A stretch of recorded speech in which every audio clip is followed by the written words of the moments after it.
Way back in 2019, our console and computers were graced with the beauty that is the original Ace Attorney Trilogy, a near-perfect trifecta of great visual novel titles brought back from the Nintendo DS and Game Boy Advance era. Despite author Shu Takumi's original reluctance on making more than one game, it definitely delivered. Phoenix Wright, Trials and Tribulations, and Justice for All are beautiful adventures filled with unforgettable characters and, of course, classic turnabouts. But then Apollo Justice arrived as the successor to Phoenix, and now he's been giving his own little trilogy. Do we have any objections to that?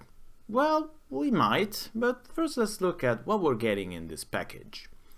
So the Apollo Justice Trilogy features 3 visual novel games released for the Nintendo DS and Nintendo 3DS between 2007 and 2016, a bigger time frame than the original Ace Attorney Trilogy. In each game, of course, we're tasked with defending several characters from being, wrongly for the most part, accused of murder. We'll have to use our wits, our powers, and of course, the evidence to get them off the hook. In this new trilogy, the Apollo Justice one, we get both the classic Nintendo DS 2D art of the first game, Apollo Justice, and the more modern 3D characters of Dual Destinies and Spirit of Justice from the 3DS. It is easy to notice how the later titles are definitely benefiting from this release, as opposed to the original 2D art, which is redrawn and cleaned up maybe too much. It looks not really as attractive as the original DS art, which is more raw. And this is a problem that also haunted the original trilogy, but that was way more noticeable. So all the games have been cleaned up, bringing the resolution up to modern standards, and including also all the DLCs that today are basically impossible to obtain, at least through legal means. There's also a fair share of extras, with new orchestral arrangements of the classic themes, animation studio where you can pose characters in various ways, and many original concept drawings. I think fans are going to be, for the most part, pretty satisfied. But let's talk about this trilogy for a second, right? So, this one, along with not really being all about Apollo Justice, is definitely not as classic as the original, right? I mean, this game saw little, if any, involvement from Shu Takumi, as he was busy with Ghost Trick, so the ball was passed to another designer. And probably to this day, the most controversial of these games is the original Apollo Justice, how we try to retcon the character of Phoenix Wright. So in that game, Wright gets turned into a near hobo. He becomes a poker player in a bar, along with being quite a bad piano player, and he never loses, apparently. And Apollo also gets paired with Phoenix's daughter, Trucy, which leads the two into a weird series of discoveries, and that also leads to a quite out of place ending. I'm not gonna talk a lot about this, but yeah, it's definitely the most controversial out of all the endings of the games in the Ace Attorney series, so far at least. Somehow, personally, I had hoped this new trilogy would address this ending in some way, but yeah, that was just me being probably a little naive. These games are being presented by Capcom in their original glory, so no chance of that happening. You're getting the original ending if you like it or not.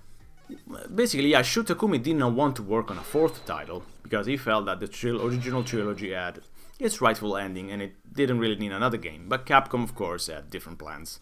So what happened is that Takumi became something more of a producer, and he only made one request. This 4th game, so this Apollo Justice, did not have to feature Phoenix Wright in any way, in any role. Of course, we know that did not happen in the end, but still, the new game tried to bring a new main character, which is of course Apollo Justice. But I think it is fair to say Apollo was not a great hit with the audience. I mean, Apollo is fine, of course, but later titles still brought back Phoenix Wright in full force, putting both Apollo and Trucy, for the most part, on the backseat. But we're forgetting about someone. Dual Destinies introduces a new lawyer, Athena Sykes, which you'll play as, along with a quite forgettable new prosecutor, Simon Blackwell. Then, of course, after Dual Destinies and Spirit of Justice, as we know, the series moved into prequel mode. So Apollo Justice future for now hangs in the balance, much like the scales of justice. Yes! Anyway, Apollo's power is that of being able to feel the tension that a witness is experiencing. So he is able to really focus on a certain tick or something strange that tells him that this witness is lying. Athena Sykes, on the other hand, brings another gameplay gimmick, the mood analyzer spectrum. So basically, during witness testimonies, we have to find the one emotion which does not really make sense with the events that they are recounting. Are they scared of meeting a friend instead of being happy? Yeah, throw that objection in there. Spirit of Justice, meanwhile, takes the team to Maya Fey's birthplace, the nation of Khurain. The medium will be back in a great way, in a important role, and seance are now an integral part of the trial. The dead are able to recollect sights, sounds, and smells of the moment they were killed. Again, it is up to us, to Phoenix, to find things that do not make sense and throw objections in there. In Khurain, of course, we'll meet a new cast of characters and some old friends, like Pain, plus a noble prosecutor which you can't help but love to hate. I would say between the three games, Spirit of Justice is probably the one that deserves the more attention, as back then it wasn't, quite well received by the audience. I mean, it did okay. Dual Destinies is fine on the other hand, and Apollo Justice, as mentioned, is kind of a roller coaster because there's a very long episode, there's just 4 episodes, and there's a very long one starring the exotic singer La Miroir. And there's the whole concert thing that just drags on and on. I mean, at one point, even the characters comment, "We have enough to listen to that one song over and over." This trilogy would also have been a great opportunity to bring back the Miles Edgeworth adventures as part of this package.